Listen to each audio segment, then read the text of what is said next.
कहते हैं जब जब संसार पर अधर्म का भार बढ़ता है और धर्म की रक्षा संकट में आ जाती है, तब तब परमात्मा किसी न किसी अद्भुत रूप में अवतरित होते हैं।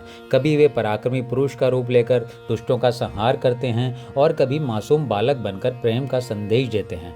परंतु एक बार ऐसा समय आया जब भगवान ने संसार को बचाने के लिए न तो तलवार उठाई, न कोई अस्त्र शस्त्र चलाया, बल्कि उन्होंने सौंदर्य और चतुराई को ही अपना हथियार बनाया। यह कथा है भगवान श्री विष्णु के मोहिनी अवतार की। समय था सृष्टि के ऐसे युग का जब देवताओं और असुरों में लगातार संघर्ष चलता रहता था। असुर अपनी ताकत और क्रूरता के बल पर अक्सर देवताओं को हराकर स्वर्ग पर अधिकार कर लेते थे। देवताओं की शक्ति क्षीण हो चुकी थी।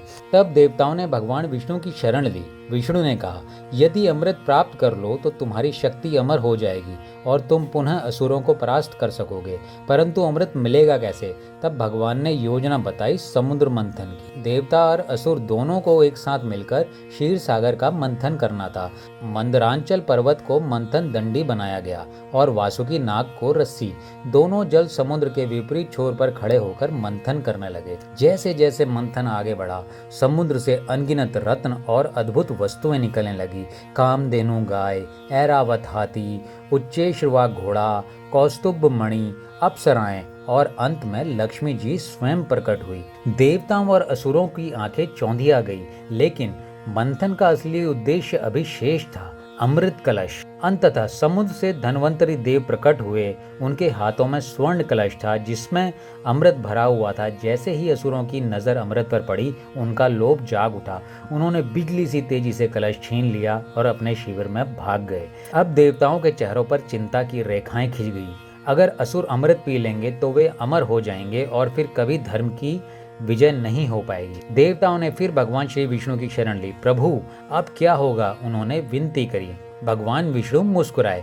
कभी कभी शक्ति से बड़ी होती है बुद्धि, और कभी कभी युद्ध जीतने के लिए हथियार नहीं बल्कि मोह और आकर्षण की आवश्यकता होती है। तभी उन्होंने निश्चय किया कि वे एक अद्वितीय, अप्रतिम, अनुपम सुंदर स्त्री का रूप धारण करेंगे जिसके आकर्षण में असुर बंध जाएंगे। अगले ही क्षण देवताओं और असुरों के मध्य एक अद्भुत दृश्य उपस्थित हुआ। वहां खड़ी थी एक स्त्री जिसकी सुंदरता का वर्णन करने में स्वयं कामदेव भी लज्जित हो जाएं। उनके मुख पर चंद्रमा जैसी शीतल आभा थी। नेत्र कमल की पंखुड़ियों जैसे कोमल और गहरे थे। केश काले बादलों की तरह लहरा रहे थे।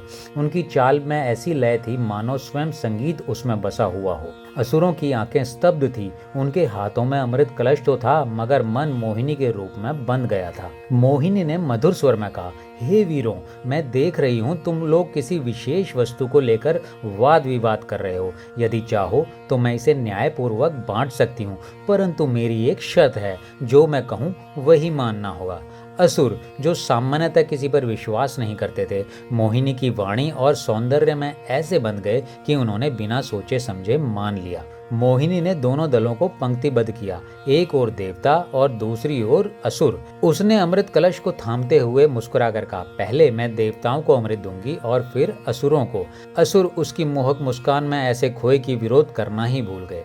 एक एक कर मोहिनी ने देवताओं को अमृत पिलाया और उनके शरीर में शक्ति का संचार होने लगा और देवताओं का तेज पुनः लौट आया। इसी बीच एक असुर राहु चालाकी से देवताओं की पंक्ति में घुस गया और अमृत की बूंद पी ली। परंतु सूर्य और चंद्र ने उसे देख लिया और भगवान विष्णु को संकेत किया। विष्णु ने तुरंत सुदर्शन चक्र से उसका मस्तक काट दिया, परंतु अमृत की बूंद उसके कंठ के नीचे नहीं गई थी, इसलिए उसका सिर और धड़ अलग अलग जीवित हो गए और वही राहु और केतु कहलाए, जो आज भी सूर्य और चंद्रमा को ग्रहण लगाते हैं। जब तक अमृत देवताओं में बांटा गया, कलश खाली हो चुका था। मोहिनी ने मुस्कुराते हुए कहा, ओह, अमृत समाप्त हो गया। असुरों ने जैसे ही यह सुना, उनका क्रोध फट पड़ा। वे कुछ समझ पाते इससे पहले मोहिनी का रूप लुप्त हो गया और वहां प्रकट हुए चक्रधारी भगवान विष्णु। अमृत पीने के बाद देवता शक्ति से भर उठे और असुरों को युद्ध में परास्त कर दिया। एक बार फिर धर्म की विजय हुई। कहते हैं मोहिनी रूप की अद्भुतता इतनी थी कि स्वयं भगवान शिव भी उनकी लीला को देखने आए। नारायण, मैं सुनता हूँ कि आपका मोहिनी रूप अद्वितीय है, परंतु मैं देखना चाहता हूँ उसमें ऐसा क्या है जो असुरों को सम्मोहित कर दिया। भगवान विष्णु ने सहमति दी और फिर से मोहिनी का रूप धारण किया। जैसे ही शिव ने मोहिनी को देखा, वे कुछ क्षण के लिए स्तब्ध रह गए। यह कोई साधारण सौंदर्य नहीं था, यह तो स्वयं सृष्टि की मोहिनी शक्ति का मूर्त रूप था। परंतु अगले ही पल शिव ने अपनी योग शक्ति से मोह के इस जाल को भेद दिया और मुस्कुराकर बोले, नारायण, अब मैं आपकी माया को भली भांति समझ गया हूँ। मोहिनी अवतार की यह कथा हमें सिखाती है, विजय पाने के लिए हमेशा बल की आवश्यकता नहीं होती। कभी कभी बुद्धि, चतुराई और समय पर किया गया अभिनय भी सबसे बड़ा अस्त्र बन सकता है। भगवान विष्णु का यह रूप अद्वितीय है क्योंकि इसमें उन्होंने युद्ध किए बिना धर्म की रक्षा की। दोस्तों, भगवान विष्णु की ये मोहिनी रूप की कहानी आपको कैसे लगी, कमेंट में बताइएगा। जय श्री राम।